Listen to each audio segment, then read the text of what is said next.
any different. other city. That's small town feel. Yes, small town feel. Very same with one. It's a safe community.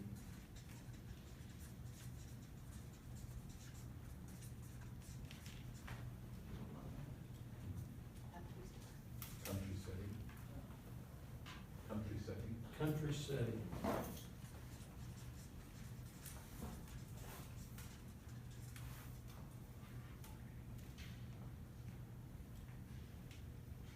There's a sense of wildlife that's present. Okay, let's talk about wildlife. Now, what do you really mean by that? Well, He likes those leaders. Yeah. Okay, yeah. what do you mean by Once you get wildlife? down there in that creek and, you know. Okay, that kind of wildlife. I had a mayor one time, years and years ago, I mean, I was in my early 20s, and I went up to the city council to make a presentation. I worked for the COG, and I was making a presentation on a park grant. And he said, well, does this include wildlife? And I said, no, Mayor, you'll just have to make that for yourself. And that made the newspaper. But the mayor was about 90 years old at the How time. many with your neighbors? So the wildlife is the country setting. Yeah, Partially. Say it would be nature as well. Nature,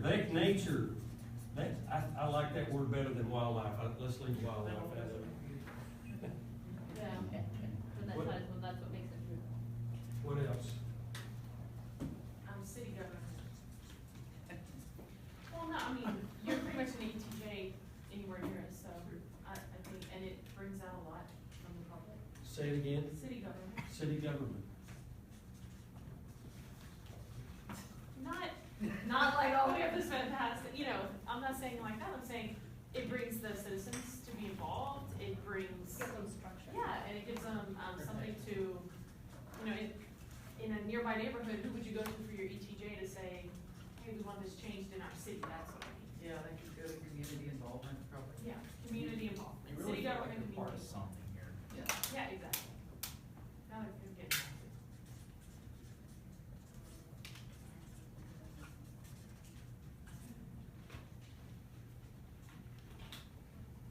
Hey, I think, Aaron, you mentioned it once when we were talking about it, that there's so much area surrounding this area that's not in the city.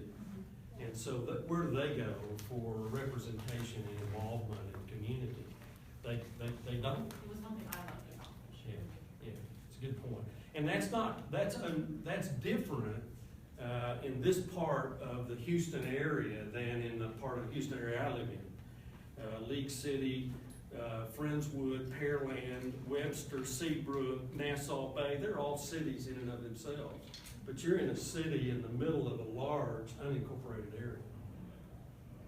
Do you want us to answer why each of us, like how we got to Fushear or why we ended up in Fushear? What brought you here? Yeah.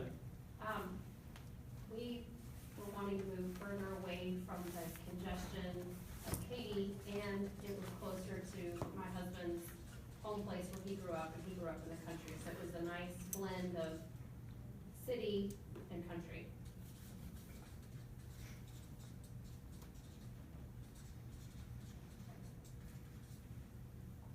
And with me, it felt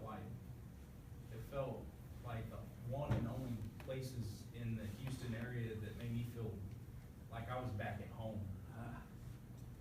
Cause I'm not from this area, I'm from the Panhandle, and the people in Fushear reminded me of the people in the Panhandle, and the people there are some of the greatest people in the state. And not only that, the nature seems kind of like that, and the wildlife, I'm gonna say, no, I'm just kidding, the nature, and not only that, the development that I'm in appealed to us over the fewer, some of the other developments, like in Seagull Ranch, Firethorn, Silver Ranch, the Westheimer Lakes. We kind of went out to Cross Creek Ranch and then started getting that community feel to it, and that the city services that were offered.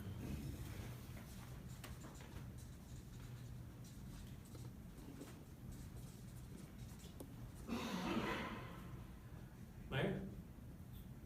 As she said, born here. So you don't have any choice, you just No, gotta no, stay. actually, you know, it's unique, growing up there is just a place of respect that, is very, very family oriented to where you felt like a stranger was a friend to you, no matter who they were. It was just that type of place that, growing up when, no gas stations at night, we get a knock on the door from somebody run out of gas. You just kind of, you had no problem helping somebody. It was just that type of place that, everyone looked out for each other.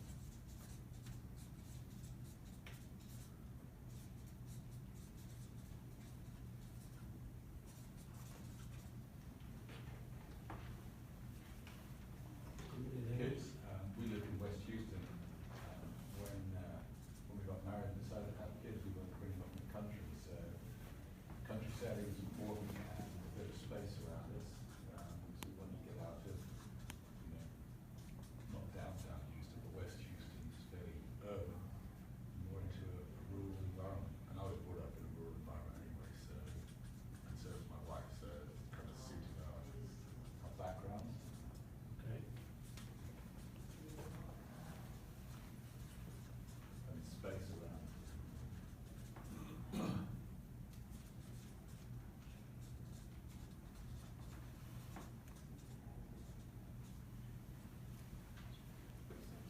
You must think I made a conscious decision to move to the country in the city followed, but. That's because you're so magnetic. I was moving to the country, never. Oh, Tristan liked to tell us what she would do. okay. As I explained, I'm from Louisiana. I grew up in the country and with lots of wildlife and people just being so open. Now, that didn't bring me, when I first came, our realtor took us out to Fushear. I said, oh my God, this is so far. There's no way I'm doing this. This is a far drive. But then she said, well, just go to Deckers and then go downtown. I said, okay, we did. And I was like, wow, people were telling us hi. They waved to each other. It was just like being at home. And I'm from St. Martinville, which is near Lafayette. And I thought, wow, this is really nice. And then the uniqueness of the plants, the landscaping, the natural, everything that was out here, it was like completely different crossing 1463 for us. And then I saw a sign for a festival and I thought, oh my gosh, how sweet is that? This small town has these festivals.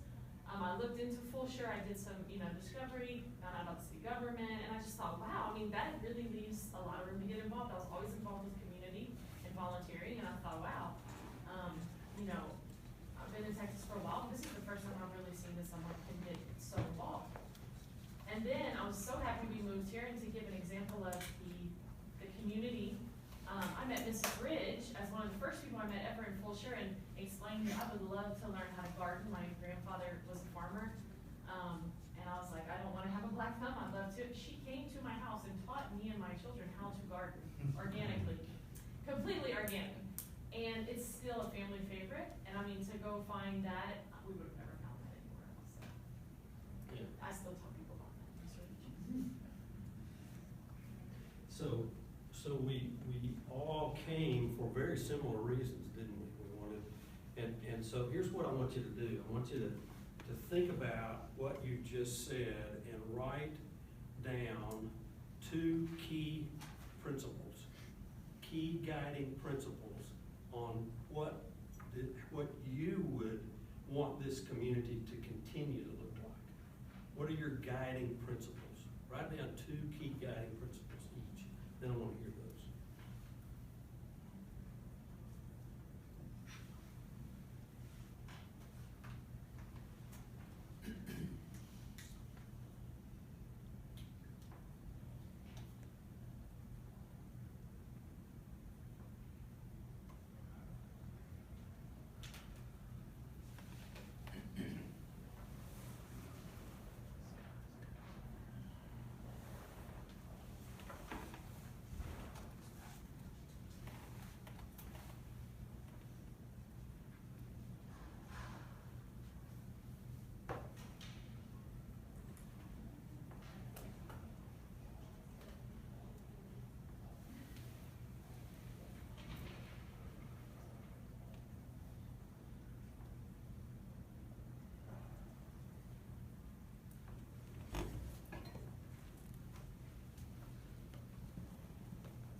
Okay. Stephen, I want to start with you. Are you not quite through? Well, I've got two, but I'm just, well, the first one's openness. I mean, I think that, transparency and openness in terms of the community is really important. You ask the guiding principles, that's a big and important principle for me. The other one I put down is family orientation. That's not so much a principle, but, I'm trying to find a guiding principle that retains, Fushear's uniqueness. Being a country setting, only 30 miles outside of downtown Houston, so don't know what a guiding principle might be to achieve that, that's my problem. Okay. Well, let's just say maintain Fushear's uniqueness. Okay, thank you. I'll let y'all put this, and then we'll build on that Thank you. a little bit. Appreciate it. Come on. I'll build on that, and one Okay. of mine was keeping our God-given amenities, things that we are fortunate enough to have, that make our city unique, that we need to respect them and not tear them down and pour concrete everywhere. And the other one is respect for each other's differences of opinion. Okay.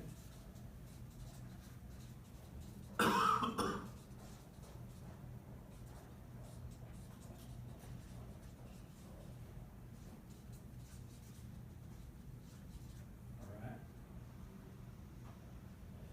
Mayor? For me, I mean, guiding principles for me is just, it's how, whatever you describe yourself in what feels like home. To me, it's just what it is. You can't really describe it. It has all kind of uniqueness to it, but it's, you know when you feel like you're driving your home. And so to me, it's just that sense of knowing that you're secure, this is your safety place, this is your protection, this is where your loved ones are. It just has that concept of being home. And just continue that feeling for. Okay. Okay. That level? That was just basically safety and respect. Safety and respect. What do you mean by, I understand what safety means, but what do you mean by respect? Just to continue on the principle of asking for people to be respectful. That's basically, when I tell people what makes Fushear such a great place is that the people themselves are very respectful. Respectfulness. Okay. Aaron? My first one was a combine of the people factor, neighborly, community respect, and teamwork. Citizen teamwork. Okay. My second one was, don't forget why we moved here, our vision. Okay, do we have a written vision? I thought we just did it on the other two beaches. Okay. We don't have a defined statement, I mean, we don't have have a a defined broad statement. view of. But what we want. I think these, That's what I was just talking about. these are the beginnings of a vision statement. You got one in the 2009 plan, and we might take a look at it and see how it fits or whether it needs to be adjusted, but I want you to be comfortable with what your vision is, not with what somebody else's vision was.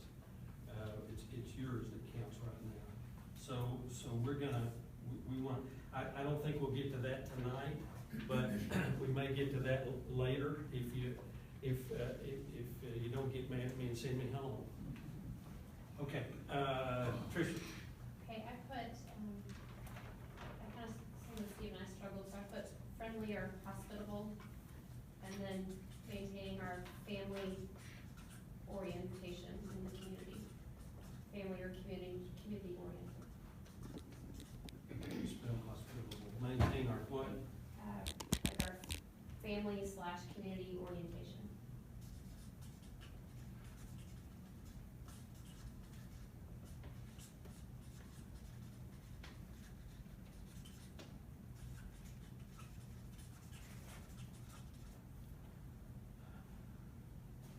Okay, I'm gonna put these up on the wall or somewhere on a piece of glass or something.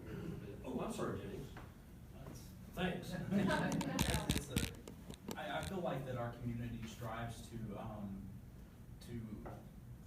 cater to and offer a lifestyle that people come into, and that is that sense of community and that preservation, or preserving nature, parks, or creating parks, and preserving the wildlife. And you know, there's so much into that sense of community, and then the parks. That sense of community comes with offering that respect. That, I mean, it copies everybody else that's really talking about. Okay. So I'm gonna put the word wildlife in there. You've used it about 5 or 6 times, so we'll put it in there. You win. But in the sense of nature and parks and wildlife and just that whole rural environment. So commonalities. What do you think about what you've just said? Individually, you have defined sort of your vision for the community. Is there anything in this vision and in these guiding principles that somebody disagrees with? Probably put all those in 3 headings or something and make them all fit. You probably can make a sentence out of them. Yeah. And we don't really have time to do that tonight. But I think it's important to do that, so we may come back to that when we come back together again after you've had time to think about that a little bit and do that We're exercise. all talking about 3, maybe 4 of the same thing in different words. And what are those 3 or 4? Family, nature, / country. and what?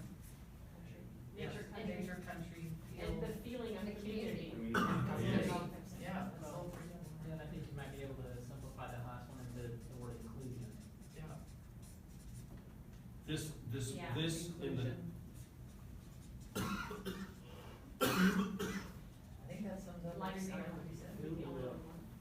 And Lifestyle. lifestyle Well, is, community is almost Yeah. in lifestyle, you know? Yeah. The lifestyle of the community that we live in, so that could go on to creating commercial that caters to our lifestyles in our community. And it's all inclusive, it's kind of inclusive. I think a lot of people moved here because they really felt welcome. Yeah. They just- Yeah. welcome, Hey, our neighborhood, everybody has to see the way. because that's in this list, isn't it? Openness, transparency, that sort of goes to how we do our business. And I think that's a little different list, but it's an important list, Stephen. Uniqueness, maintain Fushear's uniqueness. And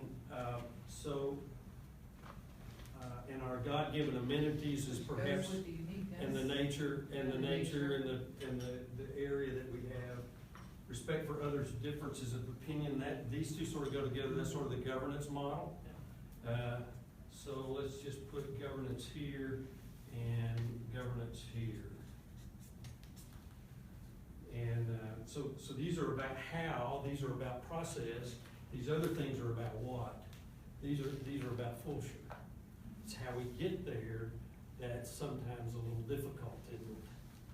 And getting it home. So we boil those down into these guiding principles, haven't we? So what I want us to do, I don't know why they keep slipping on. It's just too heavy for that. What I want us to do as we march through our time together is reflect on everything that we do and say. Is it consistent with what we want Fushear to be? Is it consistent with that? If it's not, then we need to talk about why it's not and whether or not we need to make an adjustment. Is it really, are we really saying this is what we want Fushear to be? If it is, then we move on to the next thing. Does that make sense? And so are we all in agreement on this, on these 4 key qualities, key guiding principles? Family, maintaining the nature and the country and the community, I like the God-given amenities. And then the feel of community with including people. I felt like I was home. Two of you said that. I felt like I'd come home. And then welcoming. So if I'm gonna pick on you, Chief, but if PD is doing something completely different from this, then PD's not in step. If community development or community services is doing something completely different from this, then it's not consistent with what you want it to be. So not only do we want your vision and your leadership and your goals to be consistent with this, we want the staff to be consistent with that. Then we're working as a team. Then we focus on what we're doing. We focus on moving forward and doing good rather than focusing on what we disagree with. Not that disagreement is bad, but it's where the focus is. Okay? So I'm gonna put this up here just a little bit. So, There's only one I thought maybe we were kind of leaving out. okay? With welcoming, respect, we kind of brought that up. I put it in the first one, but. Well, three of you have said that. Yeah, Have and used that's the word what I thought it respect. would be. 4 of you have used the word respect in one way or another, but being respectful from a community perspective, Jeff, I think you probably pegged as well as anybody, people are just respectful of one another in the community. I think that goes with inclusiveness, because if you can't respect, then you can't be included, All right? right, you end up setting them apart. Right, yeah, they'd be excluded by the fact that they're not. You'll feel like a community. You'll divide a city really quickly if you can't respect, you know, and I Right. think what we all enjoy, that I know for our community is that we feel like a community, you know, so we respect each other's values, we respect each other's differences of opinions. But if a branch falls in the middle of the street, everybody will come out with their chainsaw and cut it in the middle of the street. So, Dog runs away, everyone's looking for it, back on their evening walk. ma'am, If a dog gets loose in the community, whether it's down Road Arc or in Cross Creek or downtown, I mean, people actively look for it. I mean, they might not know their neighbor, but that might be the introduction, and they don't let it, the fact that, I don't know someone who lives 8 blocks over, but I just found your dog. And they, right, yeah. yeah. And certainly, if you do it for the dog, you'll do it for the child. Sure. Oh, yeah. How many children go missing? That's not one of the things, that's not one of your characteristics. Well, that's good. But that's sort of, that's this issue of community is looking out for your neighbor and your neighbor's belongings, whether they're the dog or the children or the bicycles that might wander off from time to time. Okay, so I want us to think always in terms of these guiding principles. So if we're gonna focus on those together, how are we going to work together? The process of governance. How are we going to work together? It's just pretty simple. How do we do that? Respecting one another as a family. Okay, that's part.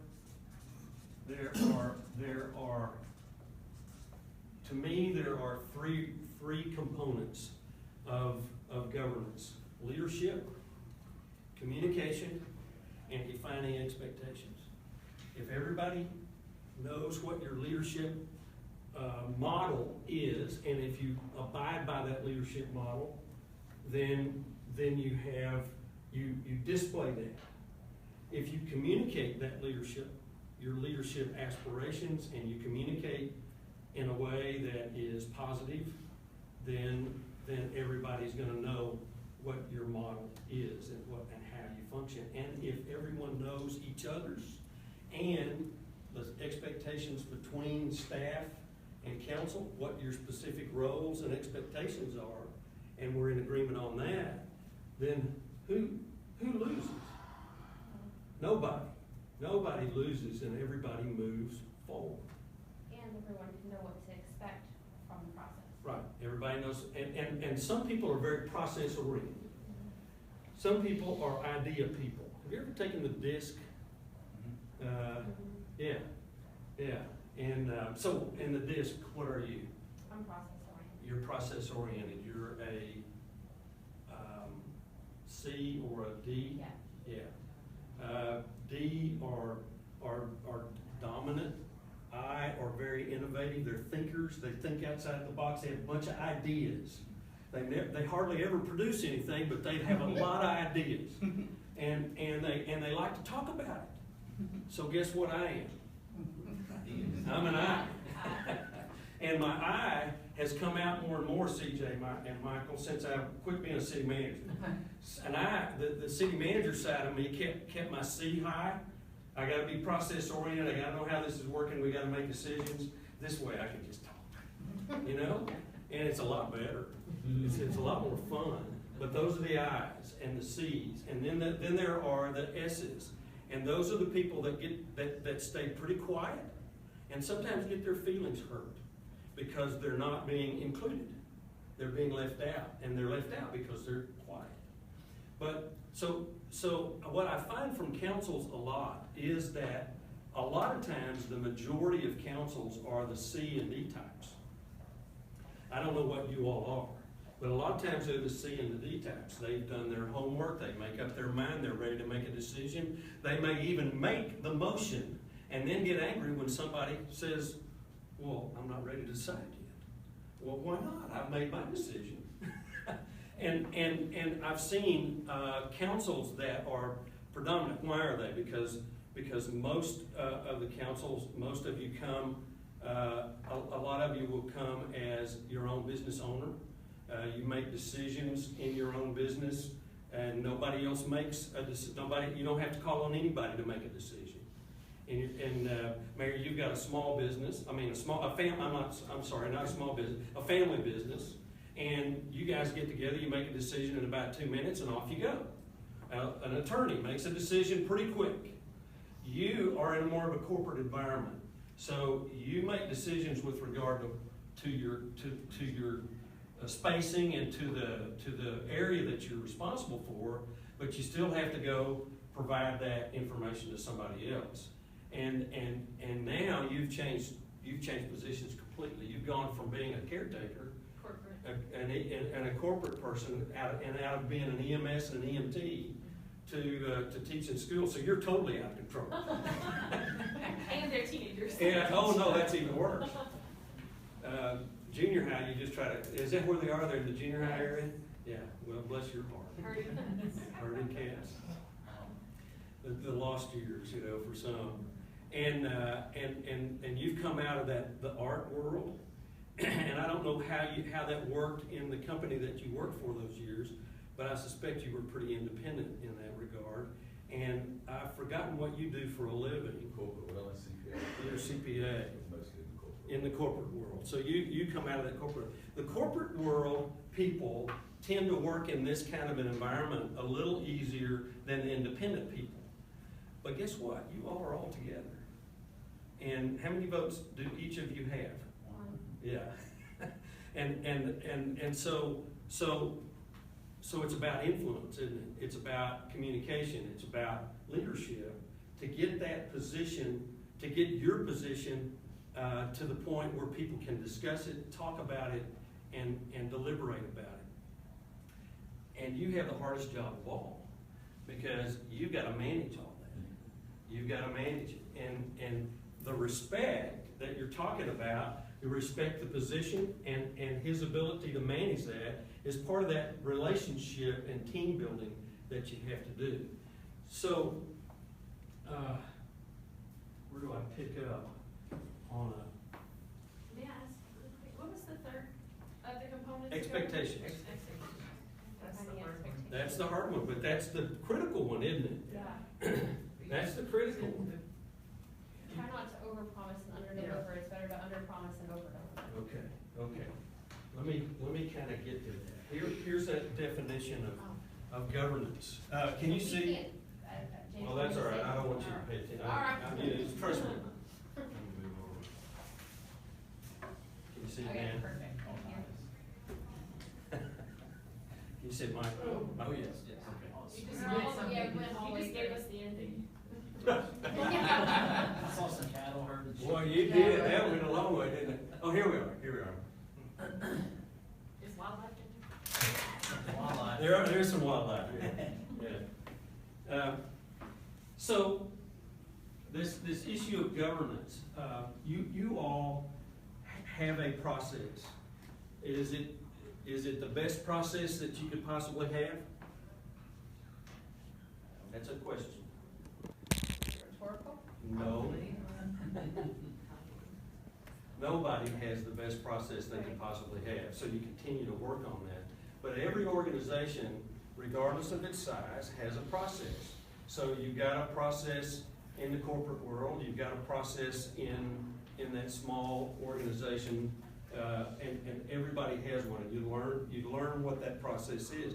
Can you adjust the process? Depends on who you are in the process. I'm going to say that you can adjust the governance process when it's not functioning well. And in order for an organization to function well, I think the process has to be predictable and consistent. And I'll probably say that over and over. If it's not predictable, it can't be consistent. Because you never know what's going to happen from time to time. If it's not predictable, it can't be consistent. For the staff, if they know that they can rely on you, council, to be predictable and consistent, then they know what job they need to get done and they can get it done. For the council, if you know that your staff is going to be predictable and consistent, you don't have to worry about it. You can move on to the bigger and the higher things, can't you? You can be at that higher level, because that's where you need to be. You need to be at that higher level and stay there. Do we all stay there all the time? No. I've been a part of a city that I stayed with them for 15 years. There were some ups and downs in that city, and one year we spent 40 hours in budget work sessions. It was not pleasant. and at one point, and finally at the end of the process, the mayor and I were asking the council to vote, literally vote on line items, because they couldn't agree.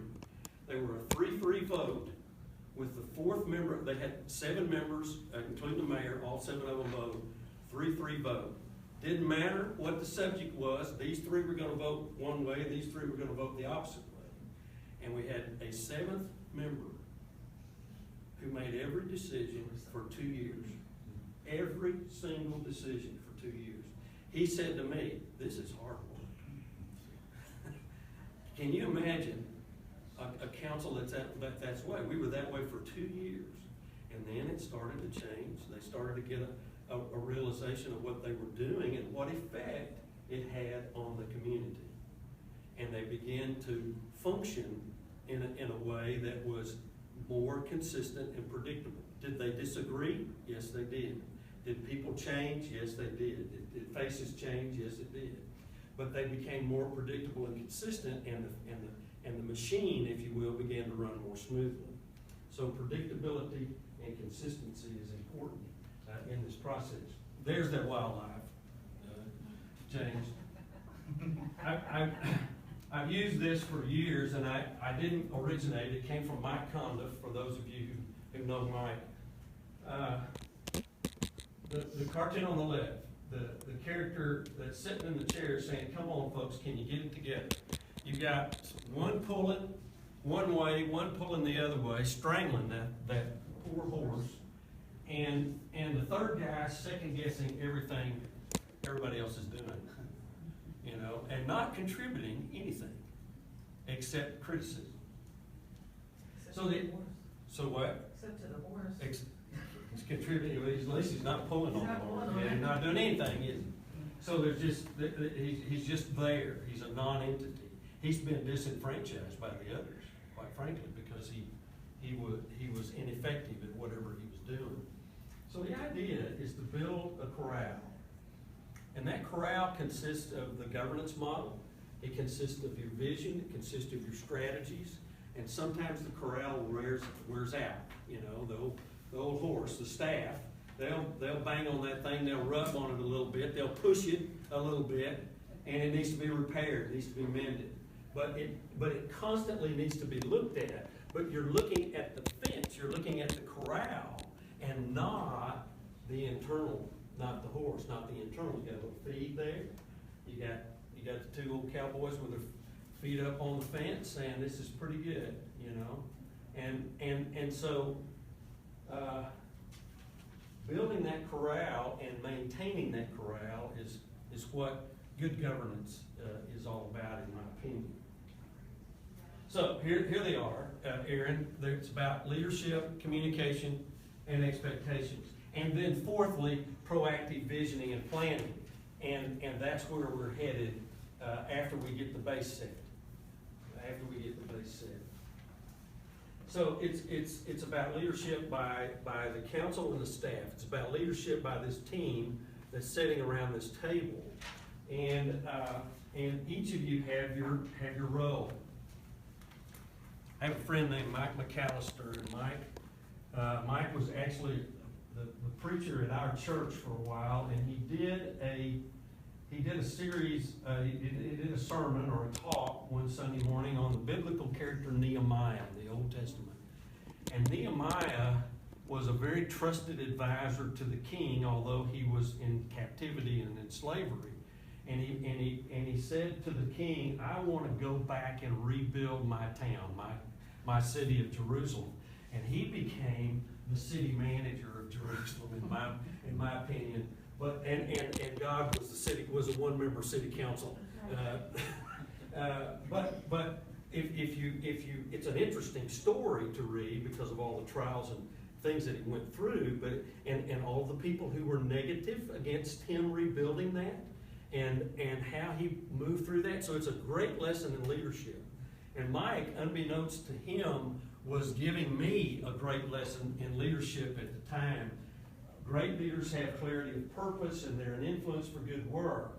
And they shouldn't be. Don't be discouraged by the negative that comes out. And it's there. And this is easy to say and harder to do. But I've been around local government since 1973, in one way or the other. So here I am. How many years is that? I don't have any idea, but 40 some odd years, as long as I've been married. And 43. I can tell you how long I've been married. I know that.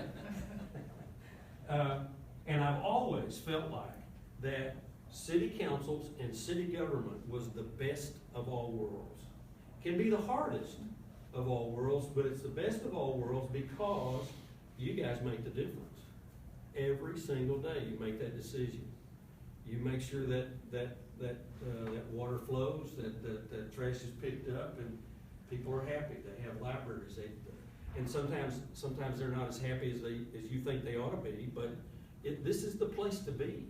And so you have clarity of purpose, and that's to make sure this community maintains the kind of qualities that you've just described, and then be an influence for good work. And you are an influence for good work. And here are the enemies of leadership. When we talk about lack of commitment and trust, is created by a lack of predictability and consistency. A lack of creativity. That's what we're about in this environment, is creativity, and then using your wisdom effectively. And that is a big factor in any leadership situation. Do you know of anybody? Can you think of somebody that fits this description? Don't name that person. I can think of a person who fits that description for me, and I regret that, because I realized that the moment that he became the enemy, I lost. Did it affect him? Absolutely not. It only affected me. He could care less whether I told him I wasn't going to talk to him anymore. It didn't matter to him. I didn't tell him that. I just quit. It's hard, though, to sometimes face those people that we disagree with or who disagree with us the hardest. And I've admired council members who've been able to continue to communicate with people they absolutely disagree with. I don't know how they do it, but they have made the decision that if they write somebody off as the enemy, they lose. Right, but if you're entrenched on either side, then by definition, you have a middle ground. By definition, you have a middle ground? Right, if you're entrenched, think about it in terms of war. If you say, I'm here, this is my line I've drawn in the sand, and I'm gonna set up here, and someone else who disagrees with you has drawn their line in the sand, you have now defined a middle ground, so you can't turn away. You can only There's move always, toward- right, you can only move Toward the middle ground. Right. Move toward the middle ground. That is, I like that. No, I'm Move just toward- saying, when you say you think of someone as the enemy, you then by definition have, no, we're not putting bayonets in the budget. Fixed bayonets. It's really on. Fixed bayonets in charge. Right. But it's a good point. Right. And I have never thought about this before. So from a mediator's perspective. Right. Do you do I do, mediation? I'm a certified mediator. Okay, so from a mediator's perspective, you move toward the middle ground. Right, You move toward the middle ground. It's about the process right. of moving toward the middle ground. So, how do you move toward the middle ground in a city council meeting? With ideas that both like. You find commonality. You find characteristics of leadership. Do you do it? Do you all do that? No, you promote their ideas to come together. No, I mean, does this council do this? I think we did I it think today. we all want Yeah. to, we just never had a chance to actually come together. Yeah, We're why not? actually kind of new together as this group, and I thought today was a good example of just moving to something to get the process going Finding forward. middle ground. So some of you will be those people, some of you will be those people who say, what if we try this? Or what if we try that? That's finding middle ground, isn't it? I'll say give and take. Give and We have take. to give. in Find order to commonality. get what we want. Give and take. But that line changes it. Just gets you closer to each other. Over that Right, Bob. right, that's, yeah, over, you're here. The trench, the Put down the two line. trenches get closer together till there's no trench anymore. It's just a big hole. It's just a big hole, we're all in it. I don't know. You have your wildlife party. Maybe so. Maybe so. So if this is part of what leadership is, then how do we lead? How do you do that? How do you do that? How will the Fushear City Council lead? Just like you did with us earlier, taking those ideas of the common grounds and taking that to the next level and continuing with that message, by those ideas.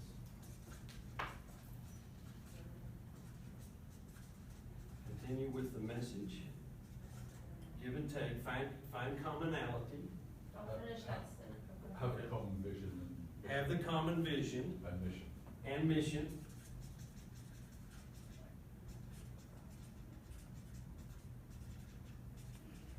So, Stephen, how do you define vision and mission? Vision, I regard as a long-term ideal, Right. where you want to get to. Right. Mission is, okay, how are we going to get How are we gonna get there? Yes, and it's exactly the way I do it. I've seen some people flip that, and it just throws me upside down. But, vision, what do we wanna look like when we grow up? What do we wanna look like when we grow up? I'm 66 years old, I don't know yet what I wanna do when I grow up. So, I'm getting an idea now, but, and then mission is how am I gonna get there? How am I gonna get there? It's the roadmap.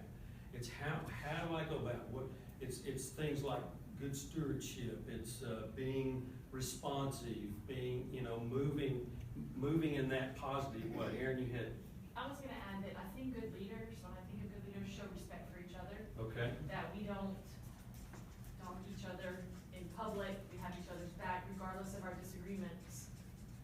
We just respect each other, what we're here to do at the end of the day. And it's kinda like, fight behind closed doors, Yeah. not out in the public. okay, Because in and out of we're council Stay one meetings. body, at least in public.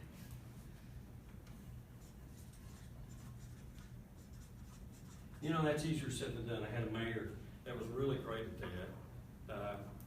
He would say to people, I only have one vote, and this is what I'm gonna do, but, if the council goes a different direction, that's the way we're going. And he would make that clear, that that's the way we're gonna go.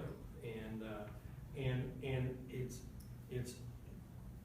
most difficult for the person on the losing end of the vote, or the persons on the losing end of the vote, to say, okay, that's the will of the people, that's the will of this council, and that's the way I'm going. But it takes leadership to acknowledge that was the decision. But that's our responsibility too, because no one of us has power, and so, I mean, this is my start of my third year on council, there's been decisions that I was a dissent vote of the majority that went through, but when you talk about it in public, it's what the council did, and you're bound by that. You're not bound by each individual, each of us has a title, we have to work as a collective, because this is not a right, it's a privilege to sit right here. And someone else is gonna sit here someday, I mean, going forward. Lots of somebody's gonna sit in all these seats. Right. So you've gotta be careful about, individually, you have to be careful about how you present your issues, and then individually, you have to be careful about how you present the decision that's made beyond that, don't you? And it's a tough task. And so it takes practice, something we have to get used to, take practice, particularly among a new group of council members who've never had to work together before.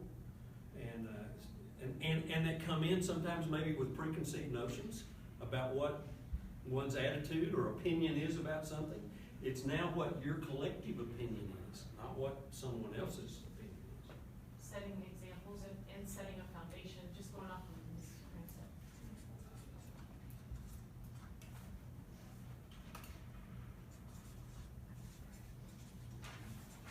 Setting the example.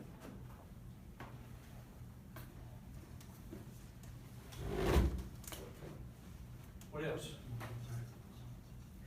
I think having an open mind, having that, instead of having a preconceived idea and preconceived notion of what one might think or of what one might do, having an open mind and intaking the ideas and the knowledge of others to better, have a better outcome of your own vote and your own idea, for the betterment of the community.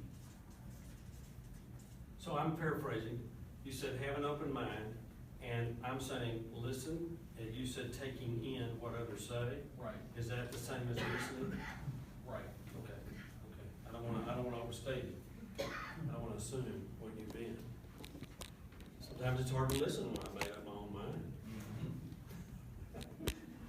How dare my wife disagree, even though she is always right, you know? So it's a lot like family, isn't it?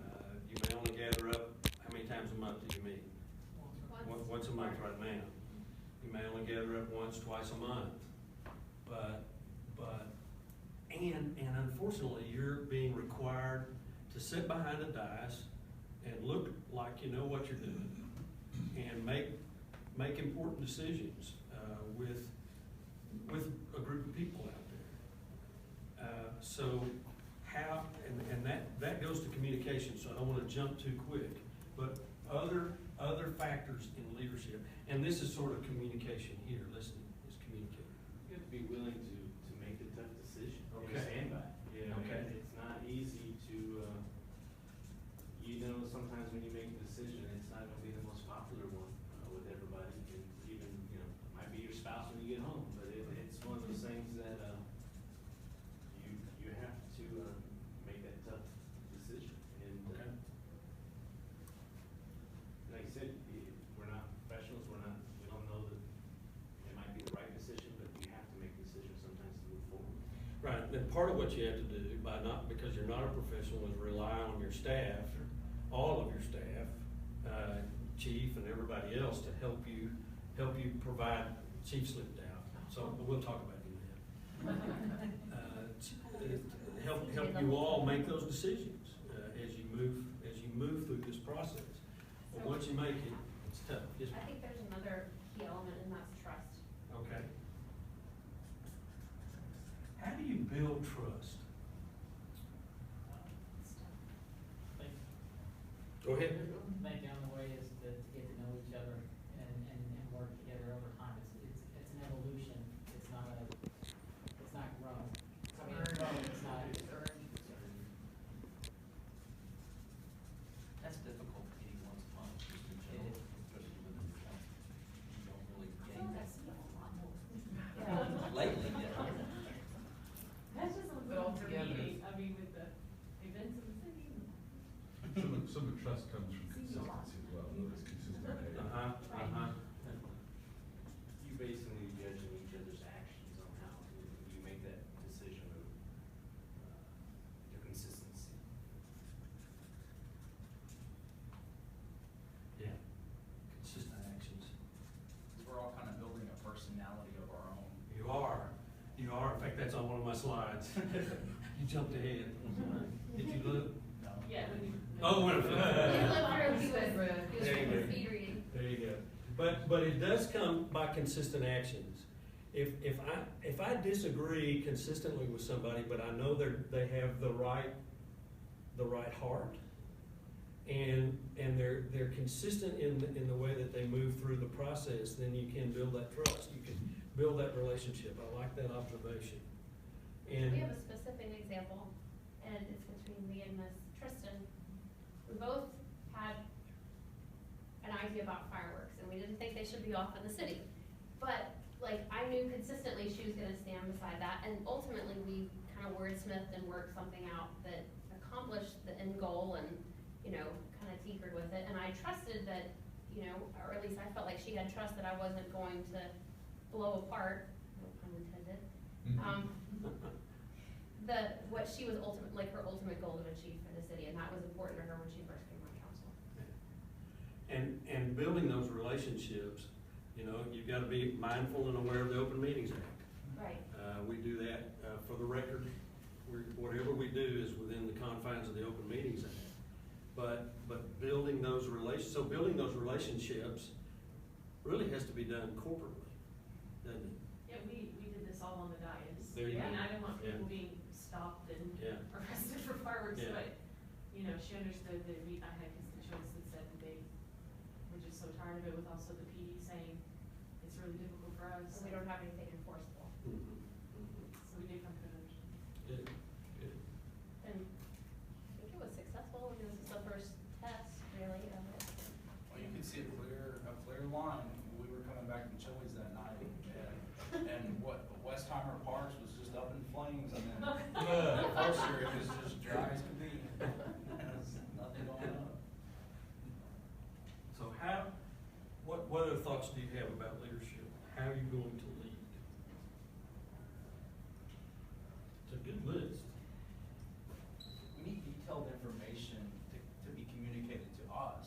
Okay. And it kind of goes back to my intake too, but because I rely a lot on information from, I ask a lot of questions, so I want detailed responses, and detailed communication back to me so I can make a better decision.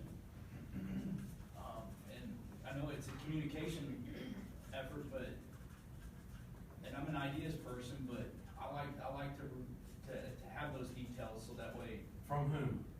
from the From staff. Getting educated by each person that you're trying to make a decision based on whatever it is that they know, and we're trying to find out how to make that best decision for them or whatever it might be. I skipped 2 pages down, or at least 2, because now we're talking about expectations. Mhm. So I don't wanna miss, Oh, okay. but that's okay, that's okay. I don't wanna not capture that. But you are talking about what your expectation is on being able to make a good decision, on being able to lead. And that's why I think that's a key component of this whole issue of leadership and governance. So I've captured it, okay, captured it. Anything else on leadership? Okay, well, we slipped over into communication, so let's talk about communication. I think I've told several of you that I had an 8-hour version of this and an hour and a half version of this, and now we've got a 45-minute version of it maybe, but here are a few more things that I think are important. And James, here's the word personality in this particular slide. I think it's up to you.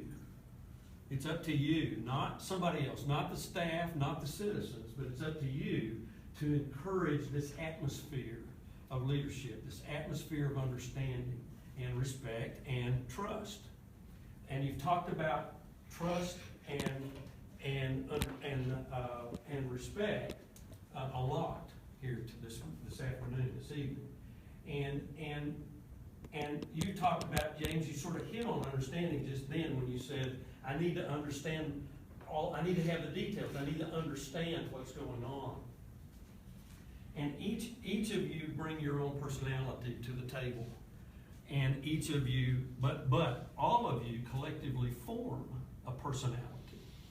And the question you always need to walk away with is this: have I portrayed a good personality to the community by tonight at the end of this meeting? Did I portray? Did I have a good example? Leadership is having a good example.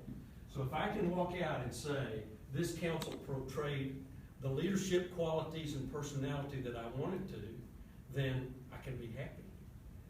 No matter what the decision was, I displayed the kind of attitude that I want to. And I think we need respect of each other for each council member in their interest. You have different interests than Tricia does. I can tell.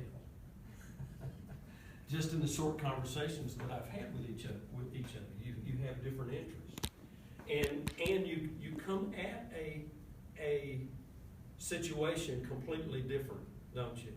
So that's a good thing. And that's a good Right, thing. yeah, I was saying, I'm not saying it's a bad thing. I if we think all it's a had the good same thing. mind, we'd all just be a rubber stamp and Exactly. we'd get nowhere.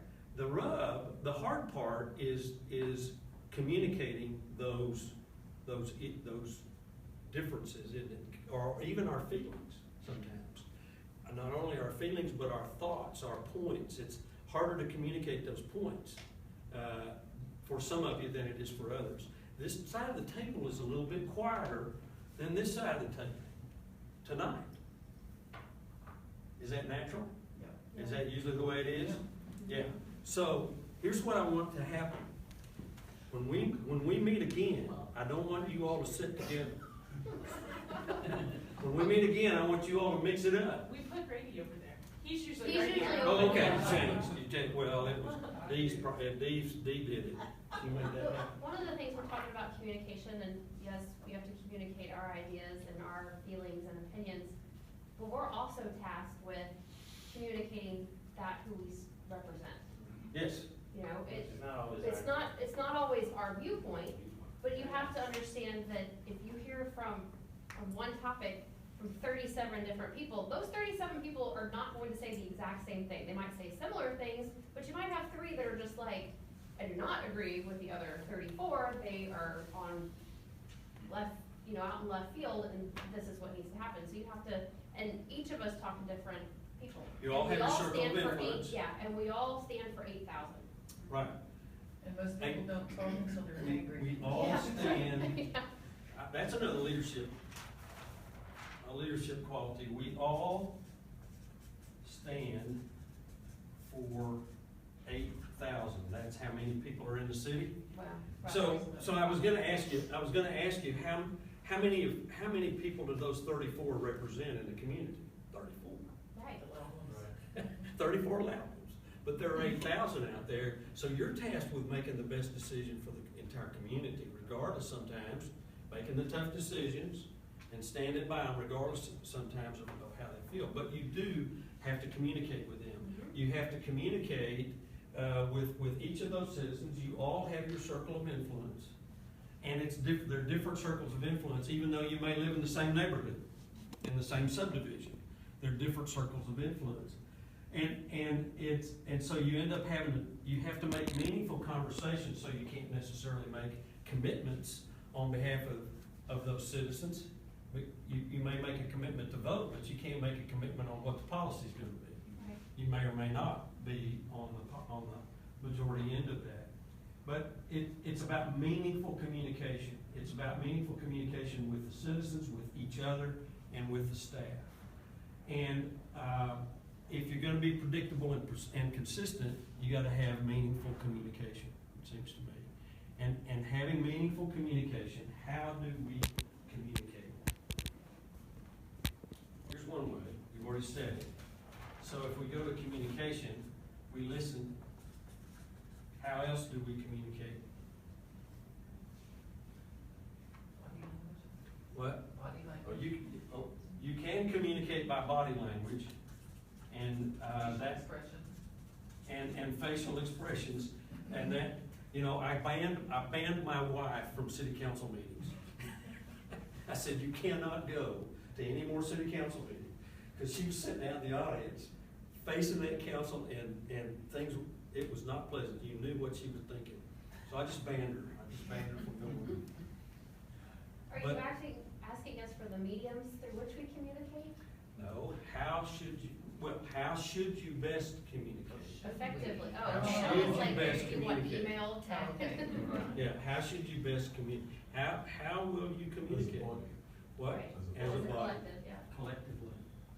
Well, we may wanna talk about body language some more, though. I misunderstood the question. I'm sorry. I didn't know if we're supposed to say, write notes, send an email, I'd call. But you do communicate by body language, and you have to be careful about that, don't you? Yeah, raise your eyebrows, sigh, you know, Yawn. and yawn. Yeah, the staff should never yawn. That's right. I was like, what is that doing? Or, yeah, and sometimes it's more perception than real. Sometimes just leaning over and whispering to your neighbor about something, and it might be that, you know, that guy needs to straighten up his hair or something, you know, but it's like, what did they just say? You just conspired. Yeah, what did they just say? How did they, you know, so you have to be careful about nonverbal communication. So how should you communicate? Consideration, Respectfully. considering the other side. Truthfully, I agree with that. Because we need factual, good information, otherwise we can't govern Yeah, effectively.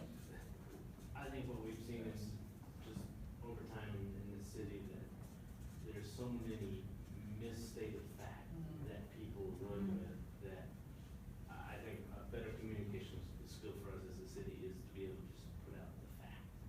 And not for any kind of conversation to continue, but just so it's stated. Yeah. This And is where social the city's media, yeah, social media doesn't That doesn't help. help. But it would be nice to see social media take a presence Well, out there since- in the community and be able to express what's going on the city's end. Social media can be very powerful, it is very powerful. It is But powerful. if we were to follow that second or third item, the second item there, which is communicate collectively, then through social media, you can say quite a lot and do it in a meaningful manner, as long as you're speaking as a body. It's when, communication is coming out, you know, from different people with different conflicting, opinions, that things start to get confusing, and that's when, in my opinion, electorate would start to get frustrated with what they're hearing, because they're not getting No. consistent. So in the social media, it's more what other people are saying that we're doing or saying, and it's not That's true always- at all. That's always gonna be the case. I don't know how the rest of you feel, but in my opinion, I feel that our police department does an effective and positive job in the social media realm, communicating not only what's going on, but also gives a little humor to it too, you know, I mean, just on different things that are occurring. But the distinction of that is, you know, the police department is a wholly different creature than Yeah. elected officials. Each one of us has a political page, and each one of us puts messages out there, whether we're talking about what we're doing individually. And, you know, I see the purpose of why people will use that medium, because you have to run every 2 years. That's not a whole lot of time. You have to stay connected. You want to tell people, here's what I'm doing for you. But we do have a city social media presence. But I don't always feel like it talks on the collective, because if the city says something, and there's 6 other commentaries behind it, whereas the police department, they say something, they put it out there, all 20-some, how many 21. officers do we have? Yeah, 21 total. officers, yeah. 21 total. All 21 officers don't then comment or give their own commentary or say, hey, here's what I'm doing. I mean, they stand behind that collective. So how do you do that? How will you do that? And they don't have to communicate individually, they're not How do you elected. do Or on the city's social media sites. Okay, communicate, you could, one of the suggestions I could make is that if you communicate, you could say, we have done this. Yeah. Right, yeah.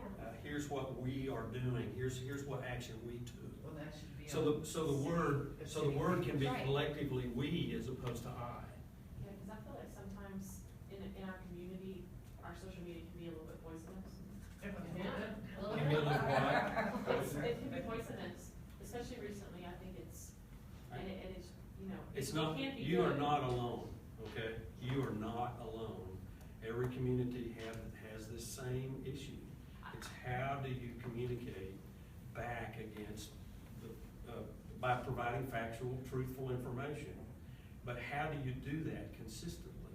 And it's a challenge. And we have the extra added rule of, we can't have a quorum, and so now we have groups and page, I don't know how it all works, but you could be in, like, some groups that other people can't be in, and you have to be very cautious, and I know I run into this, because in the neighborhood we live in, we had a ladies forum. It's just, I think only ladies are in there. I don't know how to see if there's not a lady in there, but I assume it's all ladies, and at one point, we had 3 of us council members, and so people naturally use social media to communicate, and it's the perception of, well, if a couple respond, you don't wanna be that 3rd person in there, because God forbid, you've just now talked about city business, and you've taken information from a 3rd party, and there's 3 of you communicating on it, which becomes a quorum, and so now you've just violated the Open Meetings Act. And if you Even if don't it's as answer- innocuous as, I have brown water coming out of my, And whatever. if you don't answer, you're the one that Yeah, didn't care. you're the one that didn't care, you're not That's the responsive. negative to it, is that Right, and that's what happens on the flip side, and I'm definitely guilty of that. I'm the 3rd person out, so I'll see the post and it'll be great, and I'll call CJ and I'll be like, hey, we got another brown water report, can you call Trevor Treadwell? And some of my other council members respond, which is great, because we should be responsive to our community. But then I get a blowback, well, she doesn't talk to me on social media, so I guess she just thinks she's high and mighty, and that's not true at all. And I'll try to send them a personal message saying, hey, I let, our department know they're gonna come out and have someone do a line test, but. It might not go into their folder, it might go to the other folder. Right, yeah, and it's this constant, you're thinking, no, all of us are actually trying to serve you, we're all trying to be responsive. I mean, some of us have more of a social media presence than other. I have a full-time job, and quite honestly, I can't manage it to the ability that some of my colleagues can, I just can't. So what are your suggestions? I think as a city, I think we need to have basically a direct person in staff that maintains And our webpage that will be up to date with factual information, be it, our record of our meetings and everything like that, so. it cannot be CJ, I mean, I love you, CJ, but it No, can't be. Yeah, 'cause I- it's I- been I- ongoing for I- years. I think Yeah, in our- communications director. Yeah, in our budget ask for this year for Angela's department, where I've got a label right now, is a communications director. Right. And our webpage is still always out of date. Yeah, but it Oh. needs to be up to date to where people can, we The can. Facebook as a page has council, the we can grammar. direct- Yeah, and the grammar's killing me. We can And the direct people to go punctuation, I mean, it's just directly awful. to that for the fact, instead of each one of us having to put it out on our own. This is the city, this is your council, this is what we decided. And so, so how would you respond, Aaron, if the city put out the factual information on what happened at the council meeting, and somebody sends you a Facebook text page and says, well, what do you mean doing that? What do you think about that, or why did you do that? How do you respond to that? I think respond, I mean, I think I was gonna add that we also get guilty by association sometimes on things where they automatically know how we were gonna respond to this, and I'm And I'm like, not necessarily, we all have like a different opinion, and we all have a different vote, and we all, you know, and so sometimes people, I think, get surprised. I get a lot of private messages like that, and I'm like, well, here is my personal, but here is my constituents, our voters have said, you know, it's like, that's a difference. I feel one way, but I'm never going to only take that into account. I have to take it into account what everyone wants. It's not the city by, as according to 6 people, it's the city according to 8,000. So I think answering the question, Responding truthfully and factually. that's what's so nice about a small town too, is that Right. they can email or call up or message a council member at any time. Yeah. All our Anytime. So the objective is to try to calm the waters as opposed to stir the waters. I mean, a lot of people in our community want places to shop and businesses. Personally, I don't mind driving that far away. I mean, but the people that voted for me have commented that they want places out there to where they can shop inside Fushear. They want to be able to have that lifestyle, to be able to play in Fushear, play, shop, eat, and do everything they can in Fushear instead of having to go to elsewhere. And that's some of those things I could do elsewhere. So it's not me representing 8,000. I want to be a voice for the 8,000, and I think that's the test for all of us. So be a voice for the 8,000. You know, sometimes it's also, I think, letting the community know we're human, and we're trying to figure this out sometimes as we go as well. So maybe if we were brought a problem or an issue that we really haven't heard of before, or that just came to mind, or, you know, anything, we may make mistakes along the way. I think I had a recent conversation on Facebook, kind of similar to this, is, I don't know, you know, where I was going with something, I was trying to figure it out, but I had a lot of people asking me questions about it, and I thought, this is great, I mean, I can learn something from this. And so, you know, making sure that the community knows that we're trying to figure this out as well. It's another leadership I quality. didn't go to political school, you know, so, Yeah, it's another leadership quality, acknowledging your mistakes, yes. because we all make those. How will we communicate? How else will we communicate? We need to communicate timely. Sorry, what did you say, Tricia? Timely? Timely.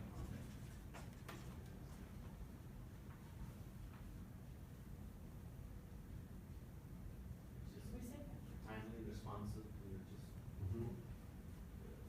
answering what we've been asked. But if you do it, I moved over here to the expectations to assign the staff. If you do it, if it's got to be done, if you decide this, or as you decide this, responding in a timely manner has to be done this way, doesn't it? Otherwise you get what? You get mixed messages, don't you? Right. Well, the social media is an immediate thing. You I know can't it. wait to answer, I you know can't it. wait to put up an answer on. You know what? Via email questions, ask via email, just if there's research involved, so you know, it's nice to have a response saying, okay, I'll get back with you. Yeah, you know, I bet CJ and Michael learned this lesson a long time ago, is I don't know the answer to that, but I'll get back to you. You don't have to know the answer to every question. But you have to get back to them. Right. But you Or do have to get back follow- with it. You have to have follow- Or you could say, this is a question better answered by staff. Rely on your staff to answer those questions for you, and get that done. And if it's a social media thing, then we'll put it out on the social media and say, here's what we've been hearing, here's what we need to respond to. Did you know we have a brown water hotline? Do you really? Now we do, we didn't before. They use government number updated by every person. Yeah, you'll get a Q&B. Oh, wow. So we're communicating in a timely manner, truthfully, factually, respectfully, considerately. And so that's communicating to others, that's communicating to each other, and that's communicating to the staff, all in that same way. Is that correct? How you been doing? Not good. What? Not too good. But looks good. So how do you do it? Practice it. Practice it, One step at a time. okay? Ground truth. Agree on the ground rules. Agree on the ground rules. And set up, And then be consistent. Are these the ground rules? I think so. And then, and being consistent is, we put that on the other. Yeah. But being consistent is part of that leadership area. Agree on the ground rules. Not, and I said earlier, not everybody gets it right every time. I've seen councils, I've worked with councils that have said the same things that you're saying. And then they walk out the door and 3 weeks later, they're in a big tussle, over some disagreement they forgot. So who's gonna hold you accountable? Each We other. should hold each other accountable. You gotta hold each other accountable. That's leadership, okay? That's part of leadership, holding each other accountable. To say, wait a minute, remember our rules of engagement, our rules of communication? Are we doing that? Oftentimes, and I don't want the mayor to be the bad guy, but oftentimes the mayor, as the leader of the group, can say, wait a minute, we're getting too bogged down, let's step back. Let's refocus. And let's think about this maybe a little differently, or let's just take a deep breath, and then let's move back into it. A lot of times you can do that. You can do that individually. You can say, wait a minute, this is getting way too intense. You must have worked through something earlier. I saw a lot of strained faces at the beginning of the meeting, and I saw a lot of smiles at the break. And I was glad to see that. Something happened positively, and you all talked about it. You said that earlier, but whatever that was, reflect on what you did and how you did that. You listened? Yeah, I think listen to each other. Okay. Yeah. and help, and accountability. And again, not to pick on the mayor, but it's just part of his job as the manager of the group to make sure that everybody gets an opportunity. Everybody should have, so communication, if I can put an item on there, everyone gets their turn.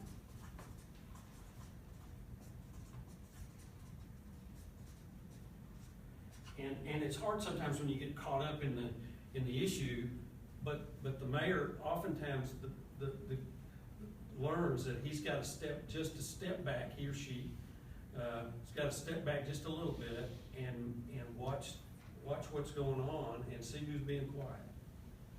And it's probably this side of the table. But they're observing, they listen, but they've also got an opinion. Right, because they're standing for 8,000, so that's part of That's right. participating. That's right. Even if their opinion is totally different or coming at a different angle, if we don't hear it, we're not able, again, to get the full Right. gamut of information to make a decision. One of the things that I was often surprised at was we would have, when I was city manager, we'd have deliberation, and we'd talk about an issue, and everybody seemed to be going in the same direction. I don't know about the right direction, but going in the same direction. Mayor would call on the vote, they'd have motion and second, they'd have a vote, all in favor say aye, all in favor say no. Well, no, what? What just happened? Nobody, that person never said a word, not one word, but that person voted no. Well, what's left for the mayor to do? The vote's taken, move on to the next subject. But after the meeting, I would always go to that individual, it's one or two maybe, and say, why did you vote the way you did? And they would give me this explanation, and I would say consistently, you should have said that in the council meeting. You might have changed the direction of the meeting. You might have caused them to table that action and move, and the staff to make, to do more homework and bring back more information. In mediation, I think one of the mantras of mediation is it's not only all about the process, but be willing to slow things down. Always be willing to slow things down. There are a few things, and might have been one today, where you have to have that deliberation, you have to make a decision, you have to give some direction on what's going on, or you wouldn't have put that on the agenda. You had to do that. But most things don't have that sense of urgency. Budgets, you gotta adopt a budget by a certain period of time, so it creates a sense of urgency. But a sign ordinance or the dark sky ordinance, one more meeting is probably not gonna cause cause a volcano to blow up. You've got time to do what you need to do, so don't be afraid to slow the process down. I say that because the person who's not saying anything doesn't need to worry about slowing the process down. You can simply say, this is what I need to do, this is my opinion about the matter, and I'd like to have more information, or here's my concern about that. So don't be afraid to do that in your communication, and draw that out of them. Draw that out of Well, them. and just one point selfishly, you don't have to wait until you get to the dais to ask a question. Good point, good point. And a lot of council members do that, and they'll call us and say, hey, tell me what's going on with this before we get to the dais. Right, it's always Some of helpful us for the schedule staff. morning meetings and Well, stuff. no, I see that every Monday, Yeah. they ask all my questions, Right. make a list, and. I come in with my yellow legal pad and I'm like, let's go through, I got 4 pages. So Tuesday night, we don't sit there and ask all the questions that we could have asked beforehand, and the meeting goes on for 5 hours. But conversely, it's up to me or whoever's in the seat, and that's one of the things that I need to do more of, is sit down with you guys face to face and say, what are your issues, where are you going, where do you want me to go? That's why I like your idea on, what did you say, a monthly Yeah, or? yeah, monthly or bi-weekly, whatever it takes, yeah. In communication, one of the things that I like to see in a timely manner is get each of the council members the information that they're gonna be making the decisions on in a quicker realm, that they have more time to study. It's I mean, hard when we get a 400-page Weekend. packet 72 hours in And then- advance when we got to make these And then decisions. Monday, you might have to call to try to figure out, do your research, you just don't have time, so. Yeah. I think my personal goal is to try to move that deadline for cutoff for agenda items to sooner, so then it gets out quicker to each person, so they feel more comfortable. I mean, 'cause you're talking about, rushing, slowing things down. A lot of times, being on council for 6 years, I felt like there were so many issues that just felt like they were just rushed through, and sometimes you just kind of wish you just take a second back and just kind of understand it more than what you were able. And that's what I'm saying, just don't be afraid to say, wait a minute, I'd like to slow this down just. So I might be incorrect in this, and CJ, correct me, but I think our staff works on a draft agenda, so they have kind of an outline that a week or 2 weeks in advance, they're kind of filling in, whether it's from different departments, different projects. If we know we had a contract from the last meeting and there were a couple of issues that had to be cleaned up, then as soon as those are cleaned up, don't wait till the 72 hours. Just send it and say, hey, we're anticipating this for next month, or whatever. And I think once those items are ticked off, it's up to us to be accountable to the public that we did it, and if I get an IT contract, 11 days before we have to make a decision on it, then I can fully devote all the time that it needs to read all of that. Well, you have the weekend, and then you have Monday, and then the meeting's on Right. Tuesday, so basically you have Monday Monday, to do anything. Well, we've been, a slave to the calendar, yeah. and that's the reality. We haven't had a plethora of staff that can take on, these are your projects, these are your projects, these are your projects, let's form together, and then basically what ends up happening is we become a slave of that calendar. Okay, we set an internal deadline of Wednesday at 1 PM to have everything turned in, and then we've gotta go through and try and get that vetted within 24 hours and 48 hours to get that posted to you. We're happy to move that clock back, but that means that sometimes we're not gonna be able to get every single thing on the agenda that everybody wants on the agenda in that time frame. And that's where I've talked about, maybe we need to start thinking about 2 meetings.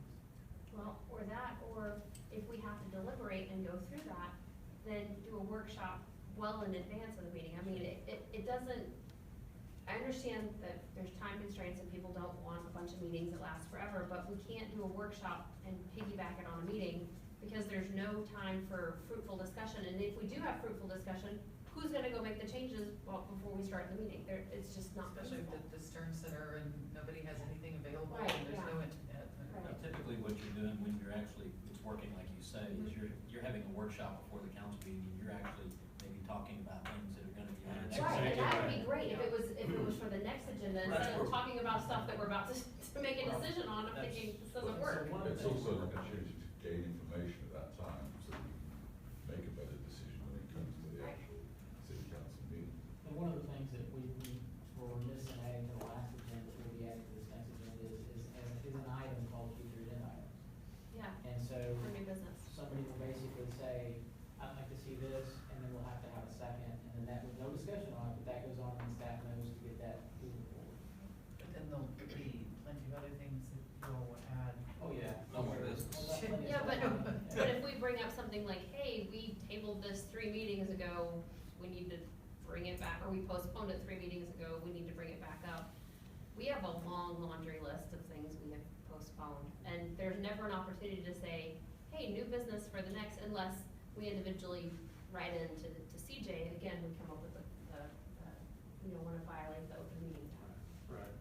So I've heard a couple of suggestions here. I've heard work sessions, and I've heard 2 meetings a month. I've heard move back the deadline. So what is it you would really like to do?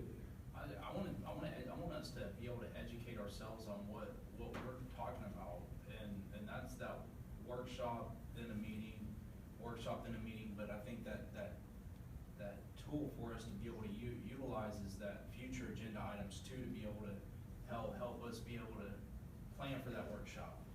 Then we go into the workshop, we can get details in that workshop and be able to provide details, give and take there. And then that way we're better prepared for our meetings, and it's not a 4-hour meeting, but rather a two-hour meeting at most, because we know what we're going in there to vote on. And we're not spending 72 straight hours cramming on what to vote for, you know? Yeah. And we have time to talk to a constituent. You cannot call somebody and say, all right, I have 15 topics I want to talk to you about, and then go talk to 40 people. There is absolutely no time, you will not read your packet. It's just physically impossible to have quality communications with that many people on every single topic, and then still process everything, formulate all the information you've received, formulate your questions, go ask staff, get feedback, and then report back, all before you're supposed to make a decision. Right, so you've gotta prioritize, Right. you've gotta decide. And you have to have time for synthesis. And to a large degree, Tricia, you've gotta decide that you represent the 8,000, so Right. I've gotta make my best judgment. Based on the information Mhm. that's provided. You made a good comment, Michael, about typically a work session item would be one for future discussion, future action. So that you would try to limit the work session items, not to those items on the upcoming agenda, but to future items, so that you don't feel pressured, but you can have conversations. And typically, you would limit the number of agenda items in order to be able to have fuller discussion about it. 2, 3, 4 at the most, if you had a special meeting just for work session. Maybe you go to 2 meetings a month, and one meeting is a work session. And that's what in Goliad, what we had was, first Tuesday of the month was your workshop, third Tuesday of the month was council. Yeah. And that is, And my We goal just is- have too many action items. here. Right. and that's the problem. Yeah, you can't wait, yeah. Yeah, well, it feels like you can't wait. Yeah, Yeah. but Michael's approach to being able to discuss future items of that workshop, not for the upcoming agenda, is more a proactive approach to Right. city business. Mhm. So we can be timely to the people who are trying to do business with the city, and a lot of those right now, because of the infancy of our city, and we're 39 years old. We were incorporated in 1977, we're 39 years old. Our birthday's actually coming up it's on the 16th, I think, anyway. We deal with a lot of developers. A lot of people are coming in to do business, they need, and they're not short agenda items. And if we say we're gonna limit it, then we may be cutting off legitimate things that we have to discuss. And that's another reason why we think you're probably at the 2 meetings a month, maybe 2 workshops a month in front of each of those as well, because there is so much meat to discuss in Fushear. There's so many things happening. And the workshops it's what we keep talking about, will give all of you the opportunity to ask questions in a less formal setting around a conference table and talk about them. And then we understand then what homework we need to go do to make sure we bring all the answers to your questions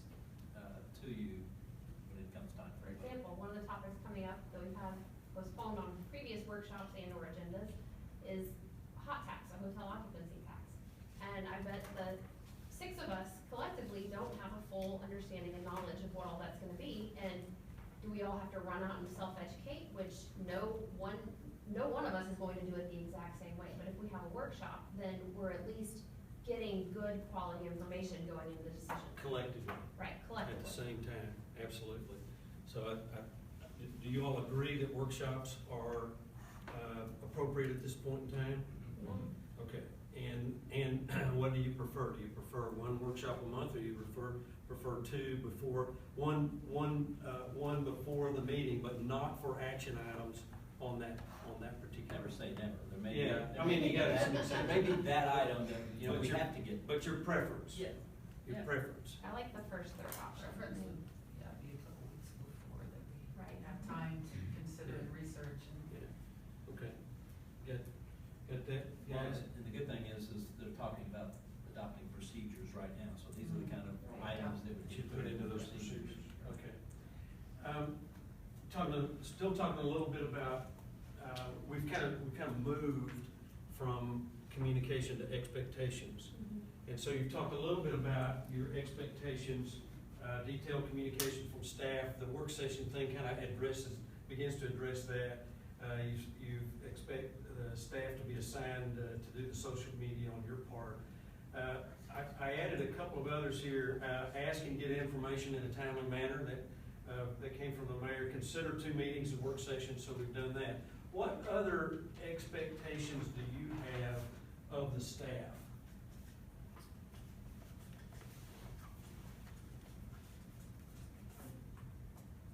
I expect that they're gonna work in, a consistent and predictable manner.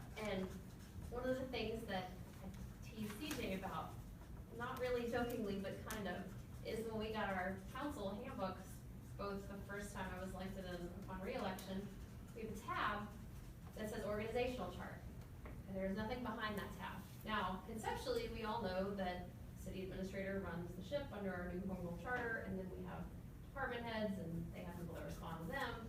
But I think it's really important to put that down, because a lot of times, people at this level jump here, and we go to a department head instead of going to the top, and so it's kind of like we have information and communication shooting in all different directions, even though ultimately we all want to be communicating effectively to all people, but we have to have a predictable and consistent format that we can expect from our staff.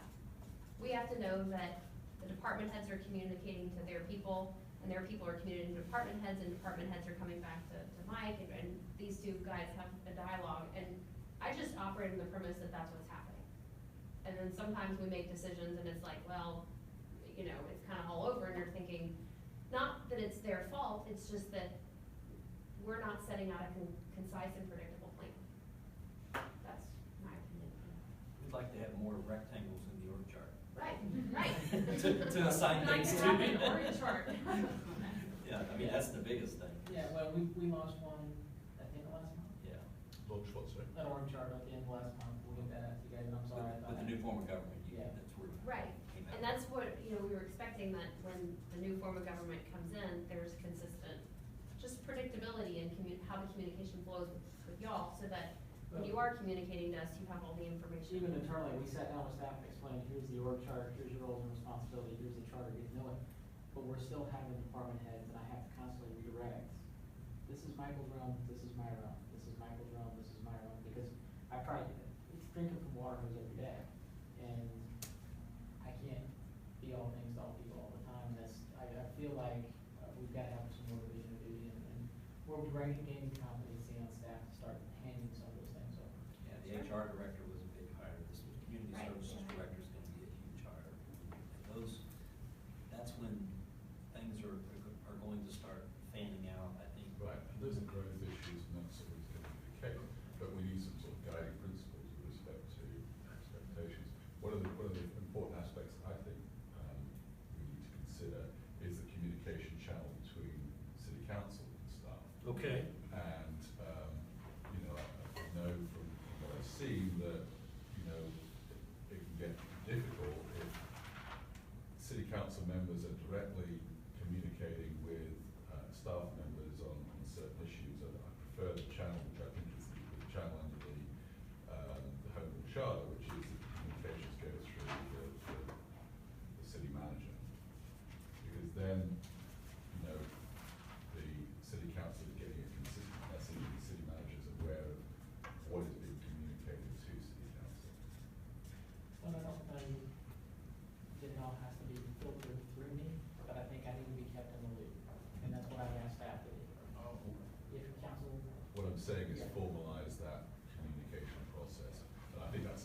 So I'm a bit confused here, because I thought it was supposed to all come through you. And when you do, I'm on- and that's, yeah, no, and that's, yeah, and that's one way to do it, but if you have a question that's Okay.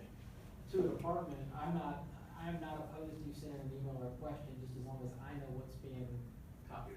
yeah, copy me, and then have the staff copy me in the response. Because I feel like I'm bombarding you and all the responses that, Well, this- it seems like since I started, that there's been responses, when you respond to the whole council, but I haven't seen that from anybody else. Right, and that's something, when I've tried, Michael and I have made a conscientious effort, I don't wanna just give you one answer, and you one answer, and him one answer. Everybody needs to be apprised of the same answer. You see where I'm, You know, you where- put your finger exactly on my He point, He which doesn't is, see it from you know, everybody else, if if you're answering a question the from city Oh, council because we're may probably having- communicate with the Yeah. city. He's doing it in written person form, who so gets I'm the less message, likely that's to the write an email email here. as opposed to call, cause I'm usually in between meetings and I'm driving and I can't take Well, an they email. expect a mode Right. conversation. Right. Like, I'll get an email from James, but I'll get a phone call from Ramona and Tricia. Gotcha. Stephen, I'll get a phone call from, and for me to sit there and take the 20 minutes to have the conversation, and then turn around and try to memorialize that, I just lose track of it. Oh, okay. Yeah. So, but if everybody wanted to start emailing me, I'd be more than happy to. I'm just trying to do it to be efficient with your time and. No, and honestly, there's some of those issues and questions that some folks don't have institutional knowledge within their given department that weren't privy to development agreements, or weren't privy to this or that, and that's why I have to answer those. And nothing against what you're doing, it would be also nice to see kind of what my constituents are doing and what they're thinking too. Sure. Because I'm not allowed to ask everybody what they're doing because of the rules and. When you're talking about your constituents, you're talking about. You mean your around the colleagues? table. Yeah, my Your colleagues. colleagues. Yeah. Well, I was gonna say, when I get a broaching question like that, I will CC everybody on my Oh, response, okay. like, And it usually says, I've copied all of council, so. Do not Hit respond to all. reply all. well, I finally added that I time. know. But that's like Stephen this afternoon called and said, hey, I know the meeting's in Sugar Land, where? It's a big city, and that's why I tacked on to Michael's email to all of you, hey, we're in the Kane Room at City Hall, and please know that you're at that time.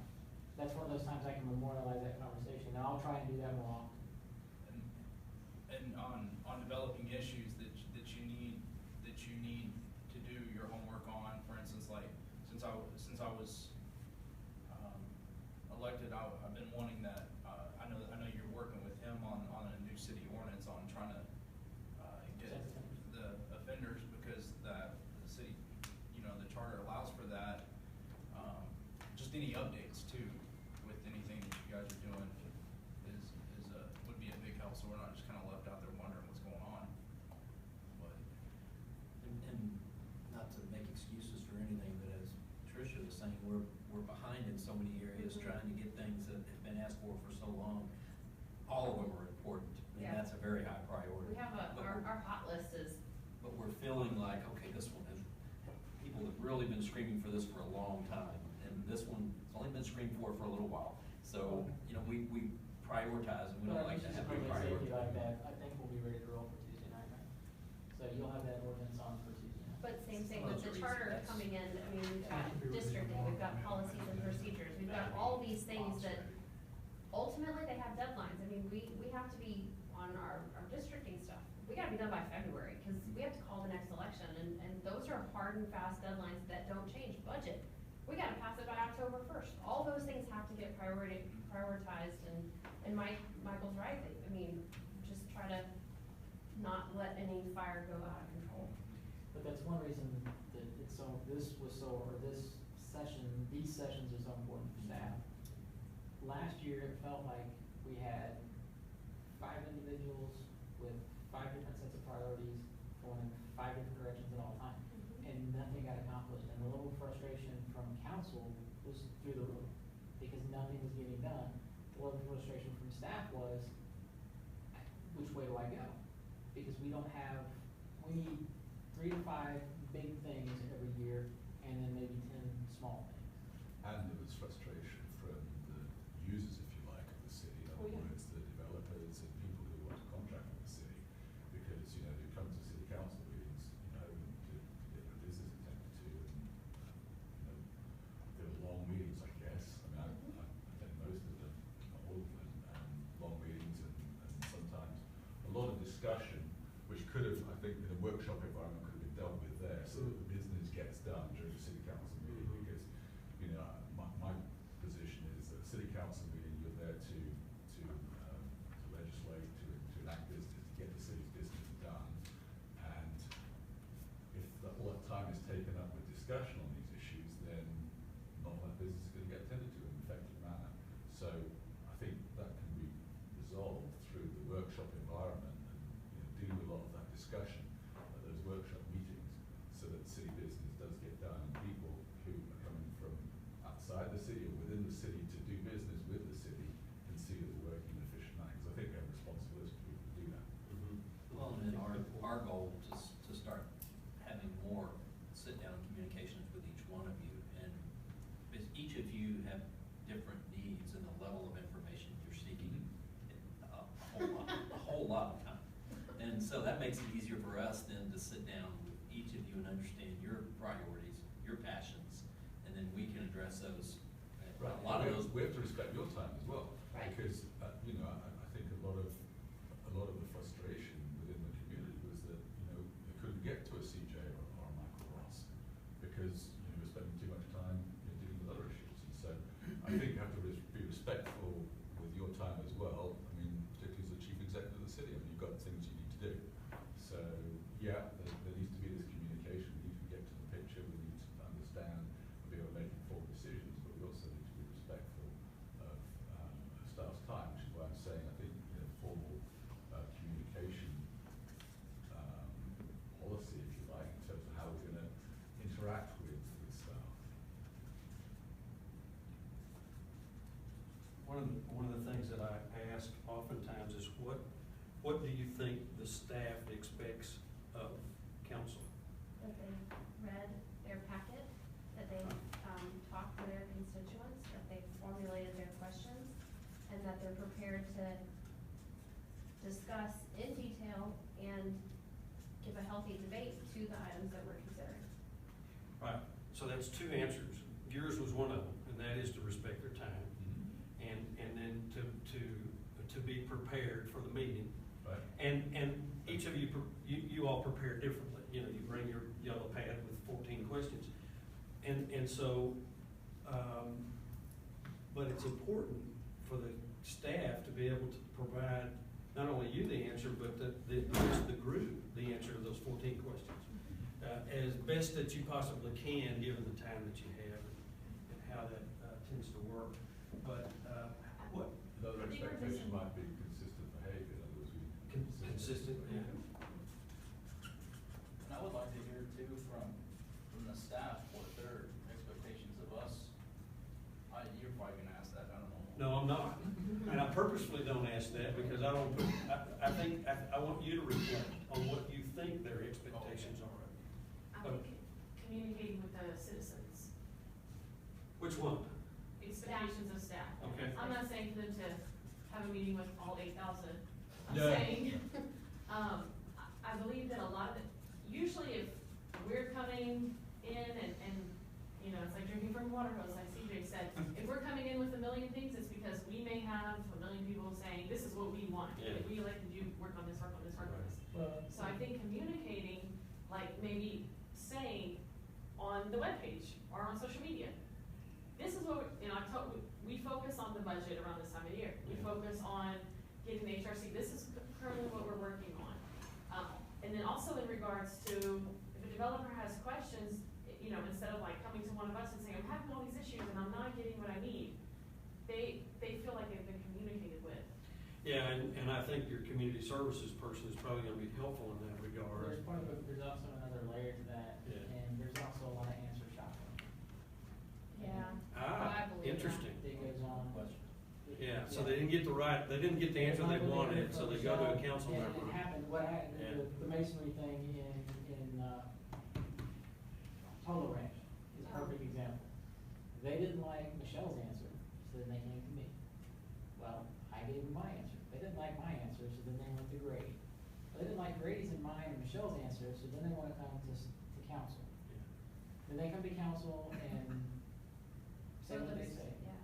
So did you communicate that to council in advance of the I had told them issue. that they were gonna be coming, They're and gonna be we coming. told them no, I Yeah. told them no. So that's the key, is to But, right. make that communication. But what was interesting is when they came, they said something and immediately, I was the one that piped up and said, wait a second, y'all have stuff in writing? How come we've never seen this? Because we were given different information. Turned out what was being communicated to us wasn't accurate, but it kind of threw us into a tailspin, so it just didn't add up. And I just thought, well, wait a second, where did we drop the ball? How come he's talking about one thing and staff saying another, and we're sitting here going, really, do you want us to make a decision? Can we make a decision? Is that the right, do we have the right information to make a decision? Well, and it even goes along with water and resources and stuff. Why did the water go wrong? What is this guy doing, saying he's changing my meter? You know, all those things, yes, we're gonna have a town hall, but we've already had 400 changed out. Right. So just all those things being, communicated, just putting it on, on our Communicating and being webpage, responsive to Facebook, citizens. yes. I think they expect, our staff expects from us leadership, direction, communication, support. My understanding is that they didn't always feel like they know what the direction was, or what their expectations were, or what their responsibilities were. Consistent direction. Yeah, They consistency. needed to know, just tell me what I need to do, basically, and we'll get it done. And so, that vision, that mission to get there, that roadmap for each department, for each member of staff to know what their responsibility is. I think, from us, they want to know that we're supportive of what they're tasked to do. And I know we got like 10 minutes, and so I don't know if we need to close down before that or what. Well, I didn't know what time it was, so I was looking at the clock, but I think this is kind of a good stopping point, because I think you're kind of ready to start talking about that. What CJ is saying is, I need, and Michael, I need that direction, and the only way to get that is for you guys to sit down and tell them what the direction is. You've outlined your guiding principles. We know now that we're gonna frame those goals and strategies within those guiding principles, that vision. You've developed your leadership model, if you will, and you've acknowledged that the leadership model is the model, and you haven't done it as well as you could, but you're gonna hold each other accountable to do that. You can't rely on CJ. I had a mayor one time tell me, that council member is violating the charter, and you need to go talk to him about it. Well, that's not my job. And so it has to be, you all have to hold yourselves accountable to that. It has to be held accountable in that way. You all have been it's been a long day for you. I know you had an issue you had to resolve early on, and we've had a good 2 hours together, at least in my opinion. So how do you all feel about what you've done here this evening in this part of the session, at least? Hopefully we understand each other a little bit better and can communicate between ourselves in the future and move forward more easily. Yeah, I think it's been useful in terms of communicating our expectations and our thoughts, and communication is what's going to get the job done. The more we talk together and the more we understand each other and have an open mind, the more we're going to come to a meeting of minds. Mhm. That is something that we need to be achieving. I like to think the council can work together as a team, because that's the way that things get done. as a Right. team. So if we can do that, I think it'll be quite an accomplishment. Eric? I think this has gone well. I think that it helps us to know that we all came from a different place, like how we started out talking about why we came here. And we all did come from a different place and sort of had a different view, but it really was kind of the same one. And I think we now can see that we all have a very equal vision for Fushear going forward, and so that maybe we can respect each other's opinions and know that we're all trying to get there together. James, I'm asking each one of you to kind of tell me how you feel about what we've done tonight as a part of this group, but it's not your turn, it's Tricia's. So I'm not gonna put you on the spot. Please think about it a second. Okay, so I echo what my 3 colleagues have said, and I think that this session has poised us for setting our priorities, which we need to do. We desperately need to be proactive, and I think that we all have a mutual understanding and respect for one another going forward to get to that next phase, which is gonna be really important. Good, James? Well, new to the council, I'm grateful for this opportunity to hear out what everybody else is thinking along with what I'm thinking, kind of get that on the table.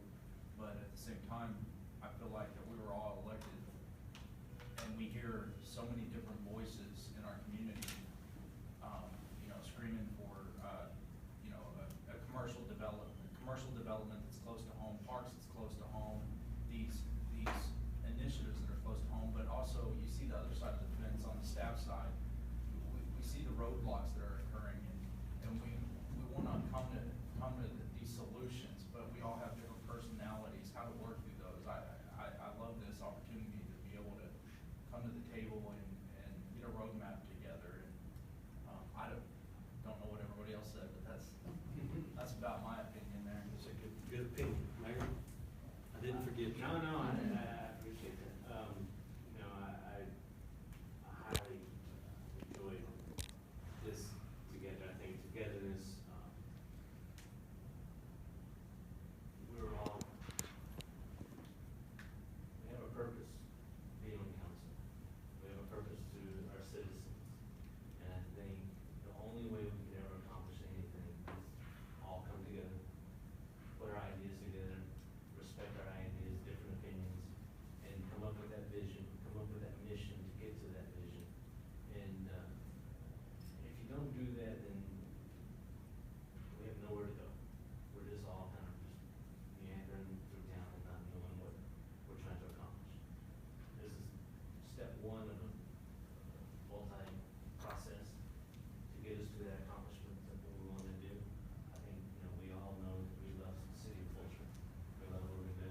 We respect our community, and we have a sense of pride knowing that we want, each one of us wants what's best for our community. And we want to achieve those goals and achieve those things that we want to see in our community. So, I greatly appreciate all you guys being able to finally, for us to come together. I know it's not easy. We all have families, we all have jobs, we all have so many things that pull us in so many different directions. And even hearing from tonight that we know that we need to even meet even more to be able to accomplish those goals. So it's gonna take a lot of, give and take. You know, it's, Or give. yeah, it's a lot of give, but you know, people don't realize what hard positions we're put in a lot. They think it's, oh, you're just up there, you know, blah, blah, blah. Until you sit here and have to really think about it and make those hard decisions, it's different.